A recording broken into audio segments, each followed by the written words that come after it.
All right. Again, welcome everybody to a webinar on managing your forest with climate change in mind. Thanks for joining us this evening. I'm Ali Kasiba. I'm assistant professor of forestry at UVM Extension.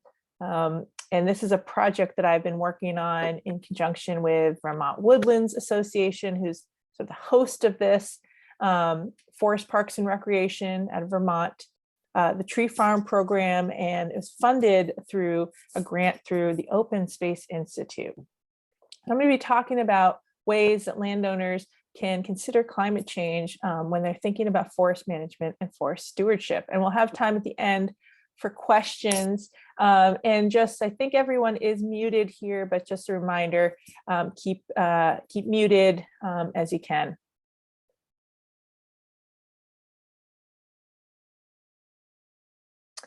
So the climate is bringing more change, it's changing, it's bringing more uncertainty to the future conditions of our forests. So we know things like we're experiencing fewer cold winter nights. This is an example of our, if you're a gardener, farmer, our plant hardiness zones have changed. And those are really determined by the coldest minimum winter temperatures we experience. So those have altered. We're not experiencing quite as cold temperatures as we used to historically. We're seeing a longer growing season.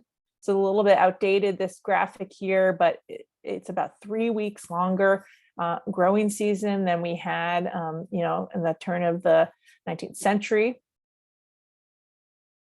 We're seeing other kind of strange weather patterns like more ice storms, more heavy wet snow when we go from frozen precipitation to wet precipitation when the temperature's warm. And we're certainly seeing more heavy rainfall. So these rainfall events, 1, 2 inches, 3 inches in rain. And what happens is that rain comes down so fast, so much, it generally doesn't have the opportunity to absorb into the soil. So we have what we call overland flow, can cause erosion, runoff, losses of nutrients and carbon from the forest, and certainly it can affect water quality. But we also are seeing more variability when it rains. So we might have more heavy rainfall some periods, but then longer stretches of time when we don't have as much rain. And we've seen that, and drought is something we experience here in the Northeast. But the concern is that we'll have longer droughts and more frequent. So summer after summer, we could see droughts. And this is an example of a drought monitor on the right, and this is the current condition. And we might think we've gotten a lot of rain, but because we had a low snowpack this year, those losses of water, we haven't reached the full amount of water we'd have over a long time frame. So we do have to look at long time frames when we consider these changes in our weather patterns.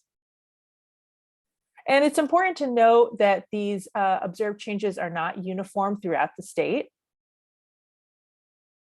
So we have things like higher elevation locations are seeing larger increases in temperature compared to the lower elevation locations. We're seeing things like rainfall patterns are really variable across our state because of our topography, our mountain ranges, our weather patterns. And certainly places like north-facing slopes, what we call cold air drainages. So these are just natural topographic features that sort of bring down cold air from up high, are possible, what we call climate refugia. So they are sort of places that are a little bit more buffered from these rapid changes in climate. And so, we think about Vermont's landscape, the majority, over almost 80% of our forests are privately owned, mostly by family forest owners, individual forest owners. And so that means that, all of us have an important role to play when we think about our forests here in Vermont. We do know we have quite a lot of forest cover in Vermont. We're very proud of that, about 73%, but we are seeing losses of forest cover over time.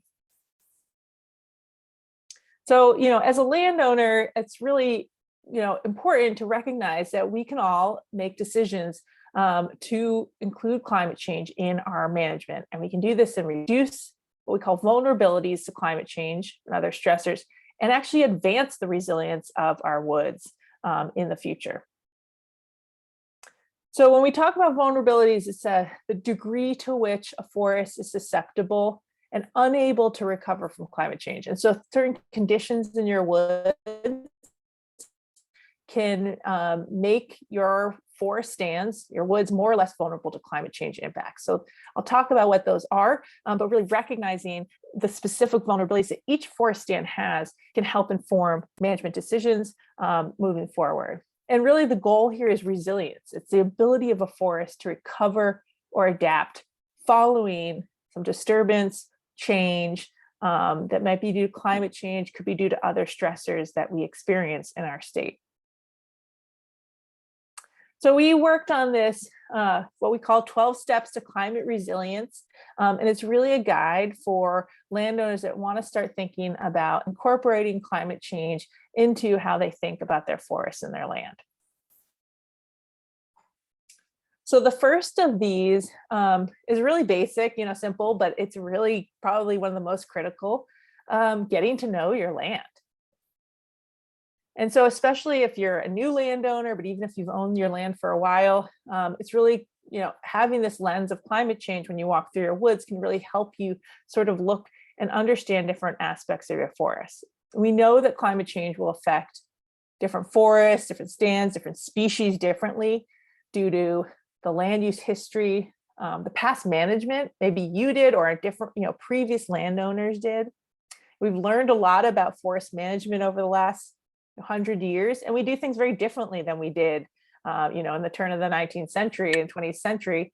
And we incorporate a lot more ecology into our work now. So sometimes there was mismanagement on our land, things like high grading, taking out the best trees, taking out certain species has left an effect of species diversity on the land.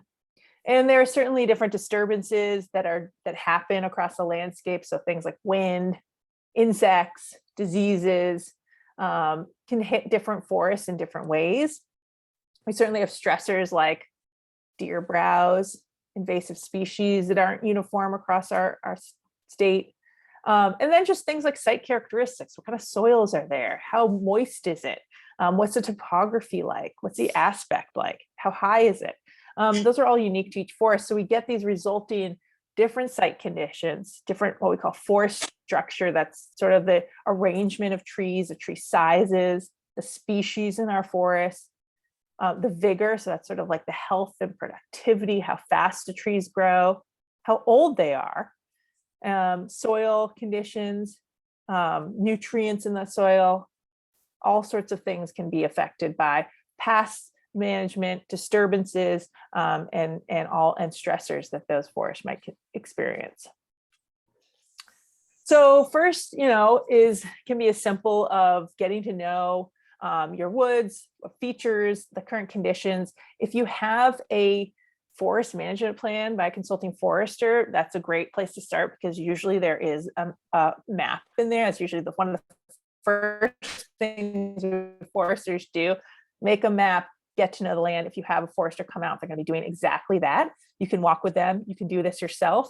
And, mark things that you find significant, but things you really want to pay attention to: water bodies, streams, sort of unique topographic features, steep slopes, certainly any place you have roads and trails, even ones that you're not using. So old roads, old trails, sources of erosion are really important to identify and mark. Sort of delineating different forest types or species, areas where you see sort of older trees, younger trees, and certainly things like invasive plants or signs of animal browse on plants is really good to delineate, to sort of understand the patterns and the impact of those stressors. So the second of these is connecting with a licensed forester. And many of you might already do this and have a licensed forester. If you're enrolled in the current use program here in Vermont, that is a requirement to work with a consulting forester. All foresters that work in the state of Vermont must be licensed. And it's a pretty in-depth endeavor. You have to have an educational background, take a test, and do continuing education every year. I'm a licensed forester, and it is, it allows us to keep up with the current science and the current best practices for forestry. So things like including climate change in management is part of what we do with this continuing education. And so a forester really can help you if you're sort of, you can start this process yourself, but a forester can really help you sort of have that lens when you're walking through the woods, help you identify some of those health concerns so you can increase resilience. And if you're not sure who to talk to, in Vermont, we have the Forest Parks and Recreation County Foresters, which are an incredible resource, and they will provide a free consult regardless of your parcel size. So if you're not enrolled in the current use program, if you have smaller than 25 acres, that's fine. You can reach out to your county forester. And if you don't know who your county forester is, could just a reminder, if everyone could please mute their speakers, that'd be great. If you don't know who to reach out to, you can go to this URL on the FPR website, and they have a list of each county's county forester and their phone numbers and emails to reach out to. And they're wonderful people, very knowledgeable and helpful. So the really kind of the big part of this practice is knowing your woods and then identifying the vulnerabilities as specific to your parcel. So doing this, considering vulnerabilities to climate change, weather events, insects, diseases, other stressors will allow you to then figure out the management practices that would best help you advance the resilience and reduce those vulnerabilities. And really walking your woods with a forester is sort of the best way to do this. But you can do this, with friends, neighbors, family members too, and start looking and trying to identify some of these characteristics. But it is really critical, for long-term planning. If we think about our forests, we want them to be forests in the future. Many of us have land for an investment, for family reasons to pass on, and really doing this ensures that long-term sustainability of your forest. So I break these down into sort of 3 buckets of vulnerabilities just to help folks think about this. And I'll go into each one of these in a little bit more detail, but sort of the conditions that could affect regeneration, so the future forest. And then second of these are conditions that affect the mature overstory trees. And these are conditions that might suggest that they are less resilient, less healthy to disturbance events and extreme events. And the third is one we often don't think about because we look at the trees, but are conditions of the forest that affect soils and water quality. And so the first of these that affect tree regeneration, the future forest, are things like invasive plants, particularly populations that are expanding in size, or things like extensive animal browse on seedlings and saplings. And I'll say this is a very big issue in New England and in Vermont. We have, in some areas of our state, we have a lot of deer browse. Up in the Northeast Kingdom, sometimes more moose browse and deer browse. But regardless, these animals can really, take a big chunk out of our regenerating class. So those are our seedlings and our saplings. And when our seedlings and saplings don't have a lot of leaves or buds on them, and then when they get browse, it can cause mortality. And so when we, see really big pressures from deer browse, it can result in what we call regeneration failure, where there just isn't any seedlings and saplings in the understory because of heavy deer pressure. There can be other reasons why we don't see that, and there can be silvicultural management techniques we can use, and I'll talk about those for increasing the abundance of seedlings and saplings. So the second, looking at the overstory trees, and these are things like, are there unhealthy looking trees, right? So these are trees maybe with really small crowns, like in these 2 photos to the left, are really close together. Trees of a similar size, or another common characteristic in our forests are just, not a lot of species present. And there's some forest types that have fewer species than others. But for resilience, we really want to think about, having as many species as that land naturally can hold, because that leaves us a lot more diversity. If we get an insect that comes in that attacks a certain species, or often, even things like windstorms really affect certain species more than others. So diversity is key. And, when we look at things like emerald ash borer, which is a photo in the middle, my old coworker peeling a tree, right? We know that if we have a diversity of species in that stand, when a pest comes through, the end result will be less destructive. So we also want to look for any conditions of a forest that suggest that there is effect to soils and water quality. So these things like soil erosion or rutting, large areas of soil that's not covered in leaf litter. Leaf litter is a really good protector to soil. And another thing is things like lack of dead woods. This is dead, logs on the ground. We really want to see those in various stages of decay, maybe even standing dead trees, logs on the ground, because that allows for nutrient cycling into the soil, also protects the soil, traps water. It does a lot of really important ecological functions. And we know that because of land use change, there's less deadwood in our forests than there would have been, pre-colonialization. It's another common site we see in a lot of our Vermont forests, just because of past land use. There might be old logging roads that were never really closed out in a proper way, and they've become a channel for water. So we get things like erosion. We might have areas like we see in this lower left where there's a culvert that's totally failed, right? So they're sort of common things, and it's really critical that we fix those, especially when we think about climate change and getting increased rainfall.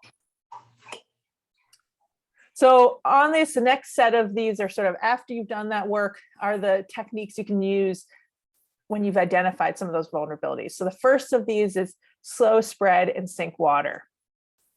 As I've mentioned, Vermont is getting more rain, often in stronger rain events. So we've experienced 9 inches of total precipitation increase since the late 1800s.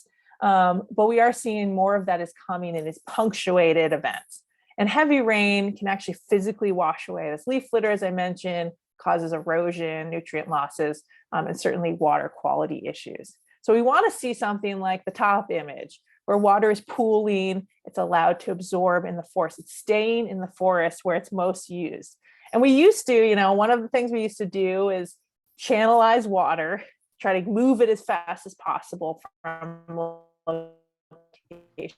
And we know now that's not the best thing. So, that idea of slow spread and sink as much as possible, especially if we have places like my land that has a lot of steep slopes, topographic effects. So thinking about depressions where we can get that water to lie.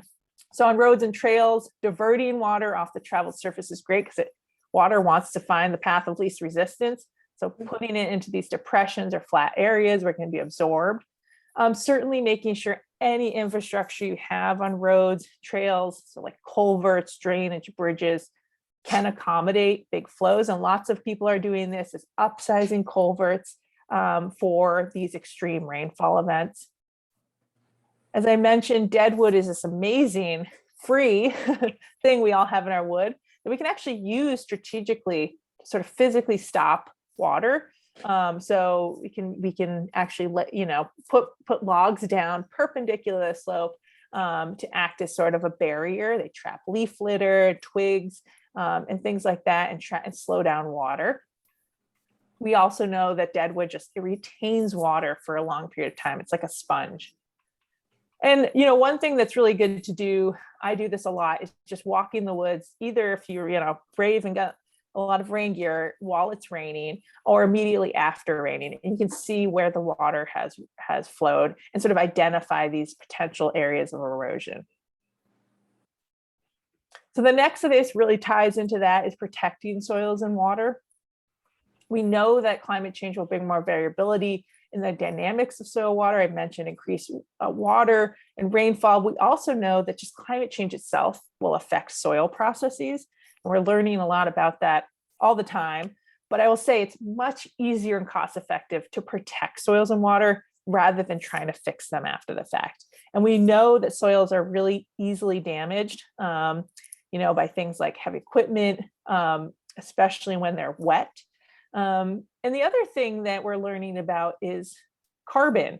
carbon in our forests, and we care about carbon in our forests because trees can take in carbon dioxide from the atmosphere, which is a greenhouse gas, and they store that carbon not only in their trunks and their branches, but they help store it in soil. And in fact, in Vermont, when we look out in our forests, about 50% of the carbon in our forest is in the soil. So that's huge. And we want to keep that carbon where it is as long as we can. So what we can do, anytime we're doing work in the woods, and this can be if we're doing timber harvest, but also recreating, hiking trails, ATV trails, doing any sort of work, harvesting firewood, avoiding wet, mucky areas, selecting equipment with the smallest impact. There's a lot of great equipment now that has low pressure tires that are designed to minimize impact. Doing work either in the winter, if we have frozen ground, and snow, which really helps protect the soil, or even times when we have really dry soil, that's a lot more protected than wet soil. Things like bridges, logs, or even branches laid down on the traveled surface can really do wonders to help protect the soil from compaction. So there's a lot of creative things we can do to reduce soil impact. And certainly, this is a big thing. I think, as all landowners, we need to identify, do we have old logging roads, old trails that maybe aren't in the best spot, aren't being used, and are just sources of erosion right now? We can do some simple things of creating water bars and sort of closing those out and preventing more damage. The other thing that is important to think about with soil and water is keeping vegetation in some of those steep slopes. So along waterways and wetlands, certainly, but anytime we have steep slopes, root systems do an incredible job about keeping the soil where it is. So the next of these, also really, really important, is thinking about the future forests, the regeneration. All forests need trees of different ages. We have a situation in our state and in our region where, because of past land use, the clearing of most of our forests for agriculture, and then the subsequent abandonment of those farms, trees grew up, and it's a great story of resilience. We have amazing forest cover now, but that means we mostly have a single age class. That means most of our forests have one age of tree, or they're not very different in age. Sometimes we have forests where maybe there's two different age classes, but very few are what we call multi-age classes. And then we also have the stressor of heavy deer browse in recent years that has oftentimes, really limited that new age class coming in. And we have to remember too, for regeneration, we need sunlight and space for those new trees to occupy. So on many of our stands, just because of their developmental stage, trees are close together. We walk in the woods, there's not a lot of sunlight hitting the forest floor, so there's not a lot of opportunity for new trees to grow up and take space. So what we can do, there's a number of things we can do. Retaining like large, healthy trees we have in our woods that can be a source of seed. So we can do things like a crop tree release around those trees to allow some space for them to reproduce, because those trees, healthy big trees in our forests, are the survivors. They're the ones that have thrived. They have a good source of genetics. Keeping those in the woods is really beneficial. Creating gaps in the canopy, as I mentioned, many our species need room to grow and space. They need light. So we do need to create gaps, and it depends on which species you're trying to promote. Some species need bigger gaps depending on their light requirements. And some species even need certain conditions. For example, promoting yellow birch in our woods, they need to germinate on soil without a litter layer. So what we can do, thoughtfully, there may be places where you actually want to have what we call scarification of that soil. Like I said, very thoughtfully to promote the regeneration of yellow birch in certain areas. And in many places, we're having issues where we have competition from other species. So it might be invasive plants that are in your woods, or even American beech suckers. So this happens. American beech is a species that suffers from beech bark disease. And because of this disease, what it does is sends out root sprouts from its roots. And these root sprouts can grow really quickly because they're connected to this mother tree that's sort of dying. When what happens is they can outcompete all the other tree seedlings that are germinating from seeds. And what we see in some places, not everywhere, is just, what we call monoculture. So just a solid patch of these American beech suckers. And that means we won't get a lot of diversity. So you might have to do things. We do this in the woods of controlling some of those issues. I have that in my woods for sure. A lot of American beech with beech bark disease, and being thoughtful about where can I promote some other species regeneration in here. Certainly, if animal browse is an issue, there are things you can do using protection, fences, guards. Some people even hang Irish Springs soap to keep the deer away. That's supposed to work. And also thinking about increasing hunting pressure to reduce the deer population for the forest health. And there are folks that are interested in planting, particularly where maybe they don't have a lot of natural regeneration, or if they want to promote some certain species, especially those species that are future adapted. I'll talk about that in a couple more steps of what that means. But I would say, seek out some advice about doing that. And we can talk about that at the end. But if you want advice about planting, reach out to a forester, one of the county foresters, or a consulting forester about where to get seedlings and how best to plant them. So next on this is what we call create complexity.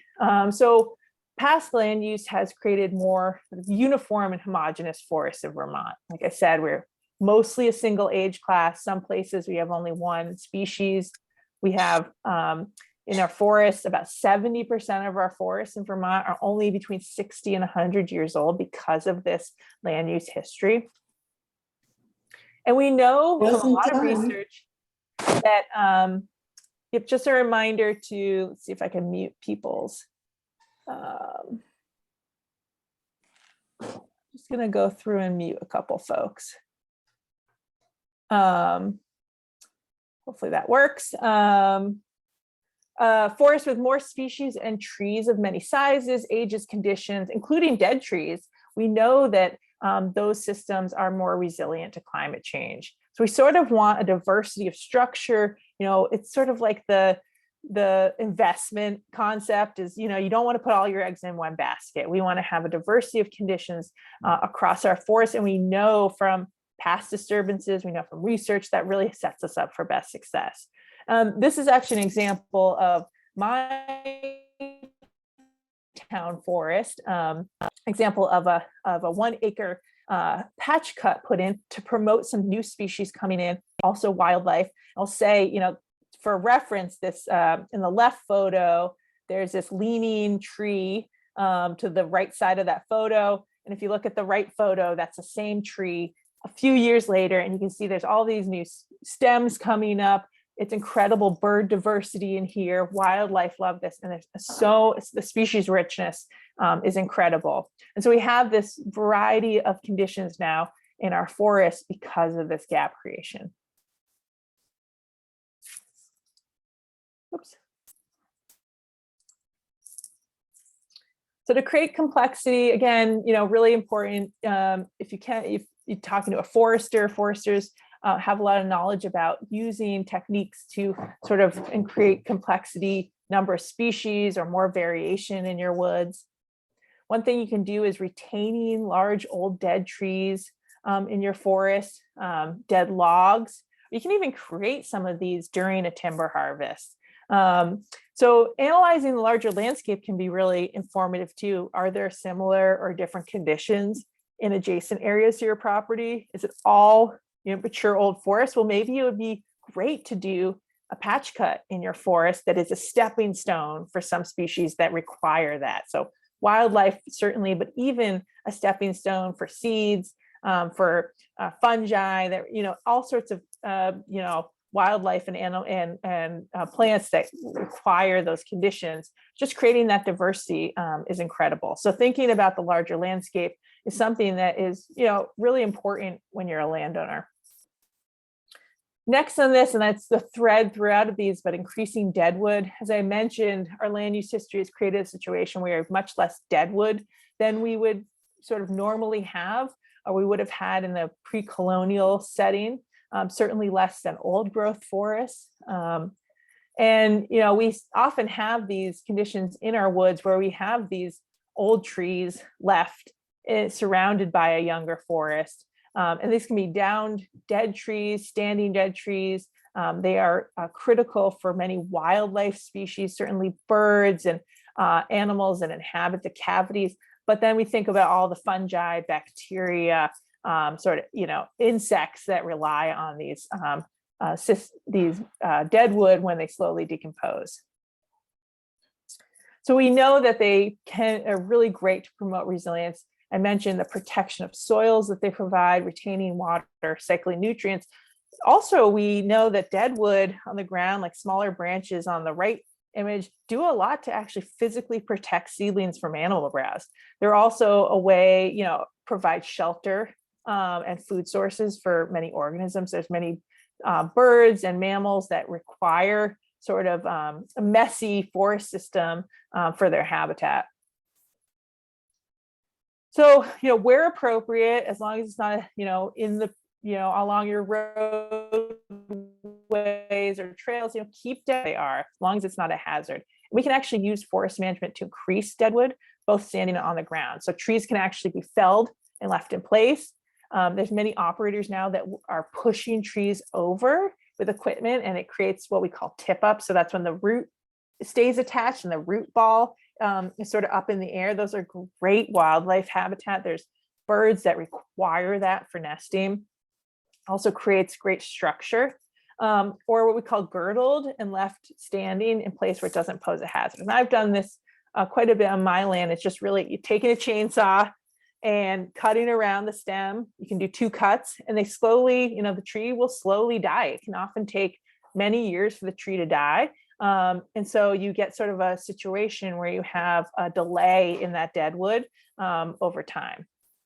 And so that's really important, is thinking about ways we can increase dead wood, not just small twigs. We want, big dead wood. We want different sizes and different conditions as much as possible.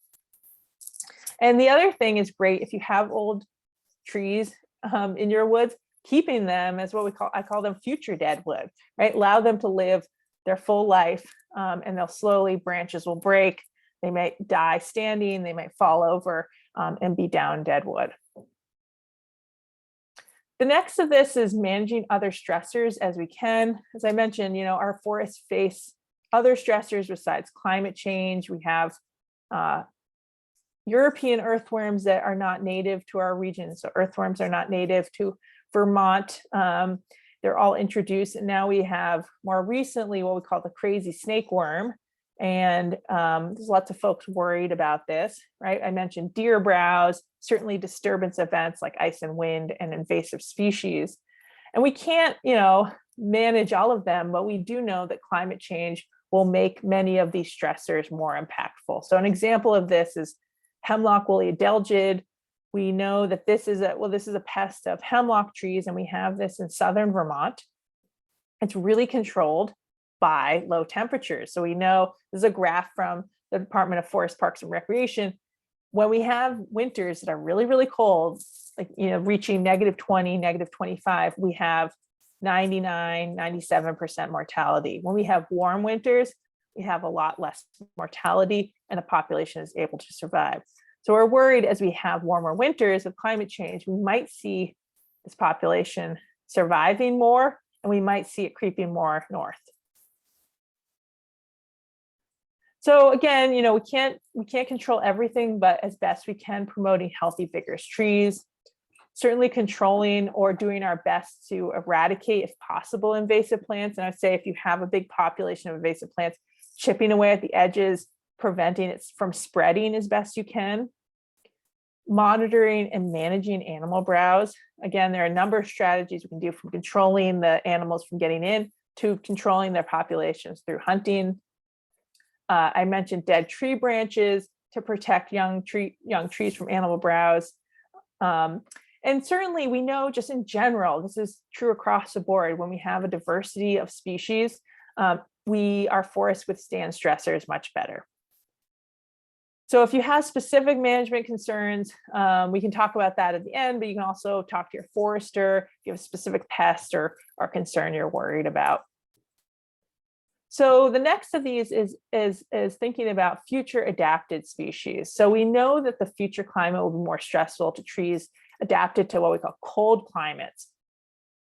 Although I will say, a little caveat is that not all cold climate species will, suffer, and we'll see, won't see them in Vermont. We know that we have a lot of cold adapted species that are very abundant and grow across a range of sites. And so we know those species will have a greater ability to adapt because of this big population that they have. So I'll sort of illustrate what I mean by cold adapted species and then warm adapted species. So this example of what we call a cold adapted species, balsam fir, really exists in what I mentioned, those cold air drainages or up in higher elevation, mostly up in Maine. And this is showing the range of balsam fir on the left, and it does exist well up into Canada. There aren't color-coded squares there because, of course, we don't have data that we share across political boundaries, but it does exist in large quantities up in Canada, so very cold hardy.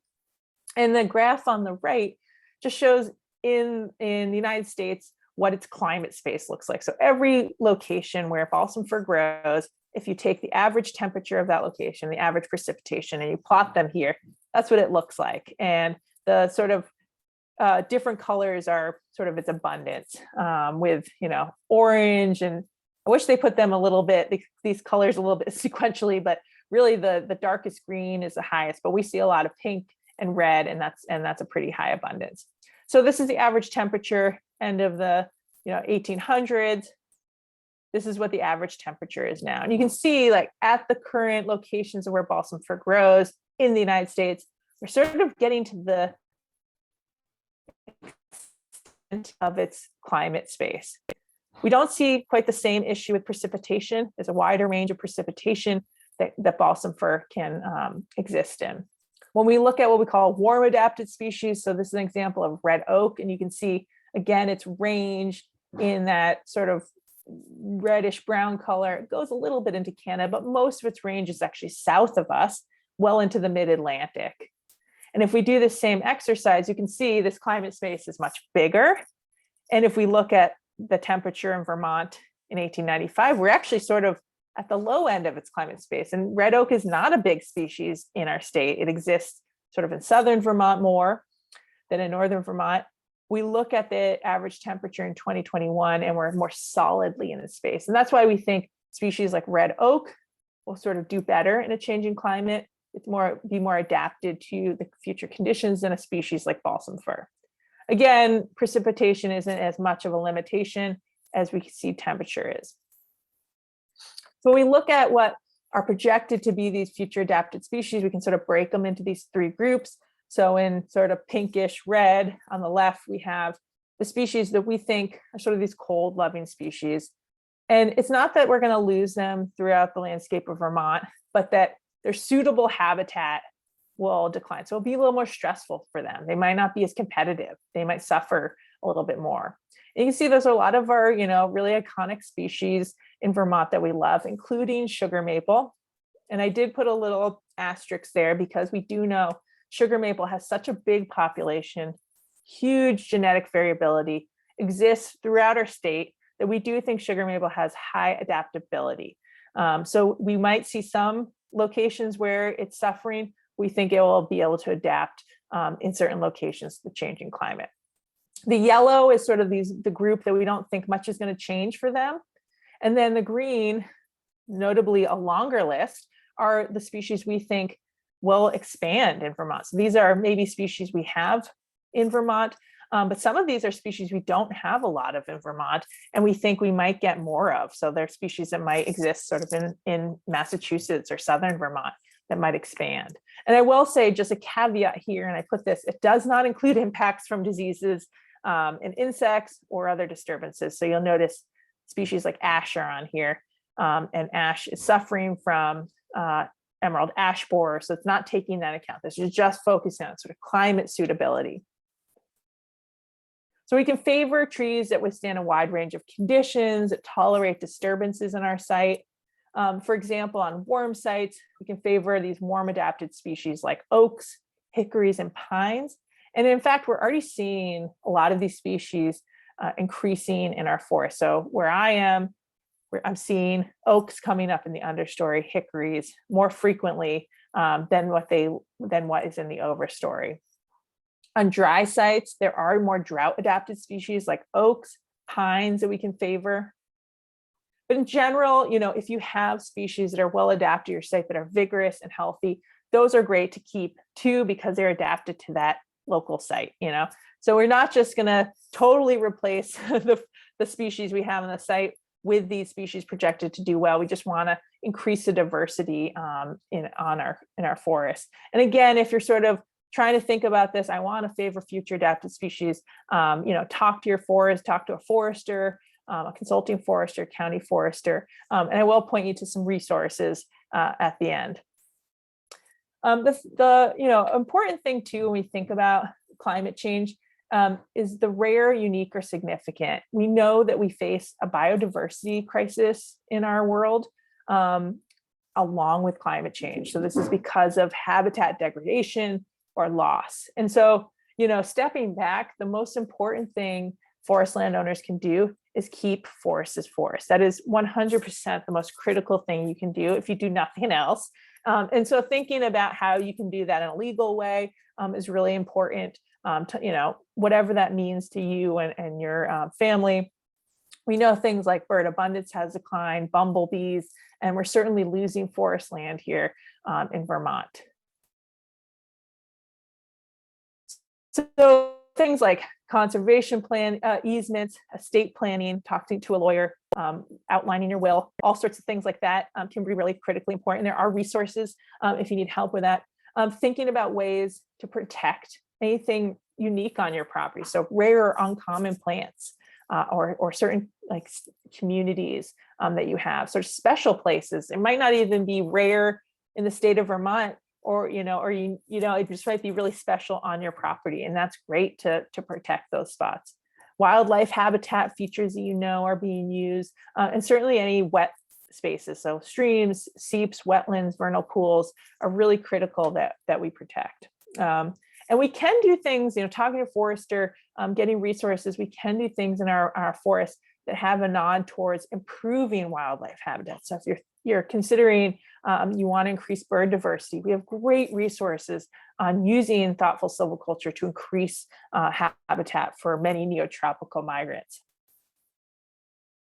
And the last of these, and really important, is monitoring and planning for the unexpected. So we know that climate change will bring more unexpected events. And as I mentioned, each forest has unique conditions that affect sort of the severity of that impact and also the future trajectory that will happen after that impact.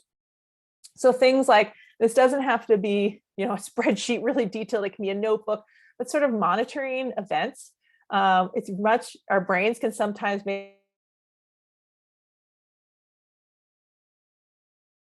and really monitoring, writing it down, seasonal observations. Okay, we had a late spring frost. Okay, I had spongy moth outbreak. Maybe I, did management, and what are the management outcomes that precipitated. And we do know, as I've said multiple times, that when we have more species diversity, when we have more age diversity, that really can reduce the impact of an unexpected event. We have many examples of this throughout our landscape. If you have specific questions, talk to a forester. I'll point you to some resources, reach out. We have lots of resources in our state to help folks, better understand and manage their forests.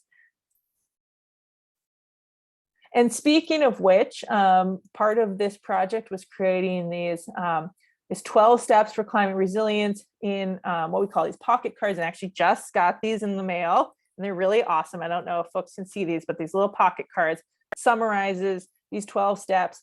You can walk out in the woods and look at them, kind of look at the drawings and sort of the tips throughout them. We also made a 12 steps flyer that has a little bit more detail and has resources for each one of these steps.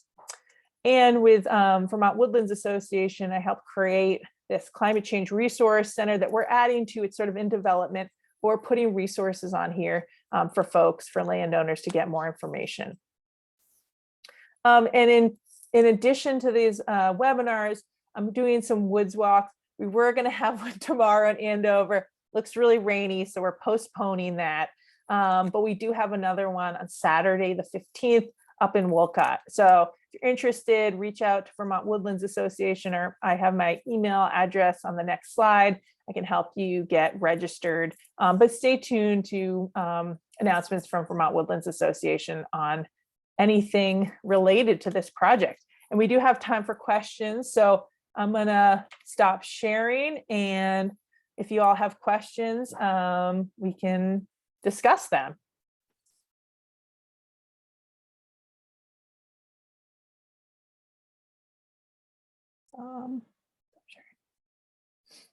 All right. Does anybody have any questions? See, there's a chat too. Oh, I said where am I? Where are I am based in I live in Bolton, Vermont, so sort of halfway between Burlington and Montpelier. Can I drop the link to the 12 steps document? I'm not sure the 12 steps document is up on the VWA website. I will get that to you. Stephanie, actually, who was facilitating this, had to step out for her kids, what do you call it, a teacher conference. She's not here. So we will follow up with all folks here with an email. And if you come to the Woods Walks, we'll give you the pocket cards.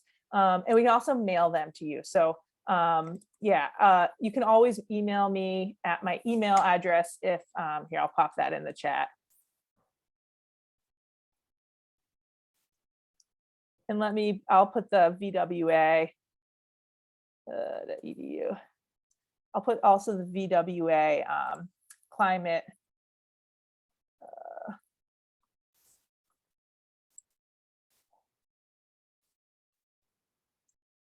I'll put this in here because I think the full document should be on there. She's added that we had some last minute changes to it.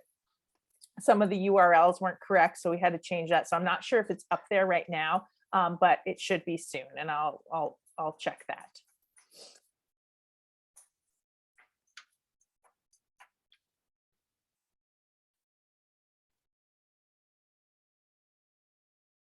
Any questions? And people can you can unmute if you want to. If you have questions specifically, you can drop them in the chat if you have questions.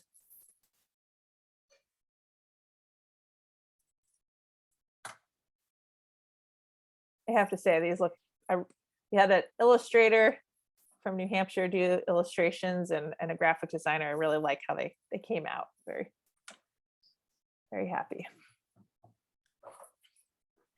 So from what you were saying, it sounded like just encouraging diversity in itself is a pretty significant strategy towards helping things kind of get through climate impacts and different kind of stressors. Is that right? Yep. Yeah, it is. And a big part of that is we sort of reduced a lot of the diversity in our stands because of land use history, right? So we have this sort of young forest that's grown up. Yeah. And so we just know, so it's I give the example of sugar bushes. We're really encouraging folks that manage sugar bushes. Yes, we know that you're tapping maple trees, but having having conifers in your sugar bush really does help with the resilience. When you have things like a pest that comes in, that sugar maple, it sort of breaks up the forest. We know it provides a lot of ecological processes and a lot of things we probably don't understand fully, but we do know that diversity is really critical. Yeah. And just want to follow up on when you were talking about, the downed messy limbs and branches, does that help protect against over deer browsing in those more open areas? Is that what you were saying? Yeah, it does. And so folks are experimenting with that. My dog just jumped up on the table. Folks are experimenting with that, of using, sort of leaving limbs in there. So it's like a physical barrier. It sort of confuses the deer. That does seem to work. There's even some folks that are doing this on a sort of a larger scale around, like if you do a big clearing of actually sort of putting the limbs and stuff around the outer edge, so it prevents deer from coming in. It's sort of, it's not going to last forever because the smaller limbs break down pretty Sure. quickly, in a few years. But you hopefully give that tree, those seedlings and saplings, a few years that can get tall enough. Because we do Yeah. know, like, luckily deer browse ends up being sort of like under 3 or 4 feet. So if you can get them tall enough, it sort of sets them up for better success. Yeah. So Mm. it can be labor intensive, but it's a free Yeah, strategy. yeah. Yeah, that Yeah. makes sense. Yeah, Mhm. thank you. Yeah. And it also, as I mentioned, I'm a big proponent of down, dead wood. So it also provides Mhm. other benefits. You get that nutrient cycling and things like that. So Yeah, bats and whatnot. oh yeah, all sorts of stuff, fungi and bacteria. Um, Question: Are forest fires expected to increase in frequency and size? You know, that's a really hard one to answer because a lot of these data sets, it's even things like, are windstorms going to increase in frequency and extent? We don't have a lot of historical record on fires and wind, and because they're not that, for fires, they're not that common in our state. We have fires, they're generally not that big. What happens in our forests, we call our forests have been called asbestos forests because they don't burn very well. They're very wet. They have just species that don't burn. When we do get fires, it actually ends up being sort of the duff layer. So that litter layer, sort of the top of the soil burns and they sort of smolder. We could see a situation where we have more soil drying because of climate change. So things like, warmer temperatures just cause more water to evaporate from the soil and from surfaces. And so we could see potential for more fire conditions. And so, yes, we could certainly see that. We haven't seen it yet. There's no pattern in our fire data, but that's mostly because it's just not that it's hard to look at a pattern when we don't have a lot of data points. But that is a worry that we'd have. And then we do have some forest types in our state that are fire prone. So sites like with oak or with certain pines, we do have some of our forest types that actually require fire. So example, like red pine and pitch pine stands, that is a natural thing. But again, it'd be very small fires that would be part of those systems. So we don't know. It's something to be aware of. And I think it's going to be something that we're just going to have to keep watching out for, and certainly thinking about. A lot of fires, even places in the West, are often caused by campfires that get out of hand or power line. Usually human caused influences. I think that's going to be something we'll have to be mindful of when we have these really droughty conditions in our summers.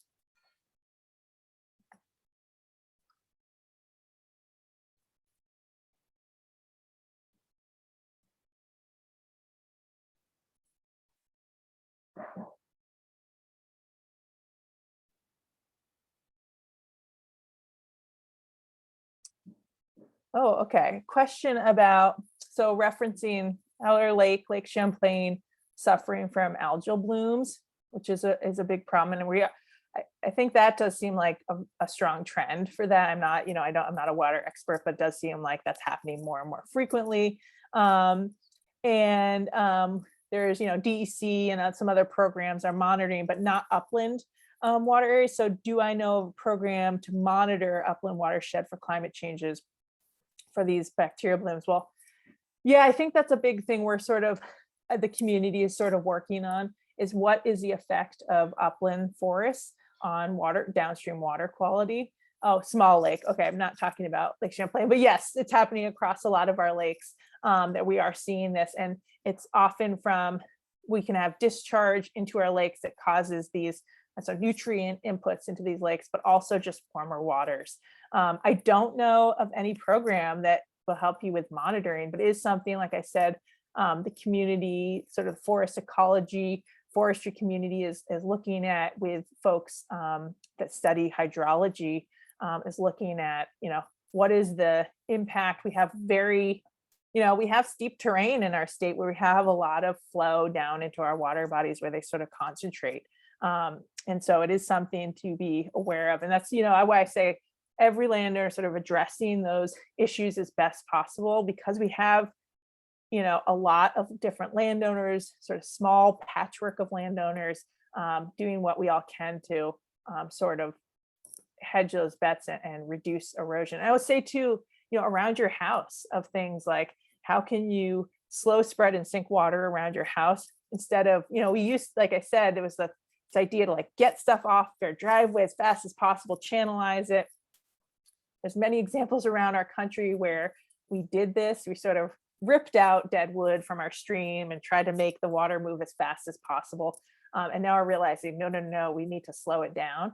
So there are ways you can do that. People are, installing like areas like seeps where they have sort of artificial wetland, or not artificial, but they're recreate wetlands. We've seen this in some of our urban areas around parking lots. Instead of having that runoff from parking lots just go into a drain, have it go into a swale where there are plants and it can be absorbed. So, there's a lot of different things we can do and sort of if we add all those different actions up. Yes, and certainly beavers. Yes, thanks, Catherine. I am a huge supporter of beavers. If you haven't read Eager, which is an excellent book about beavers and their incredible capacity to, yes, slow and hold water and nutrients, they're incredible. Although, I will say in a lot of our terrain in Vermont, it just wouldn't be up in there. It's steep areas just doesn't really allow, there's not really the habitat for them to create a pond. And so, there are many places like that where we might see erosion issues that we can use, sort of like, think like a beaver, and use dead wood in sort of that similar aspect.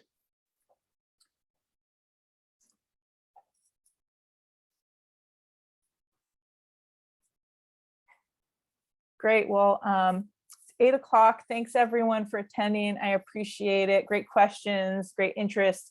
Yeah, and reach out to me if you have trouble finding anything, the 12 steps, or want more information. And again, yeah, VWA, it's a great resource for a lot of things, and we'll keep adding information there, and hopefully doing more things like woods walks and webinars and different events like that. So everyone have a good night, and thank you all for your interest.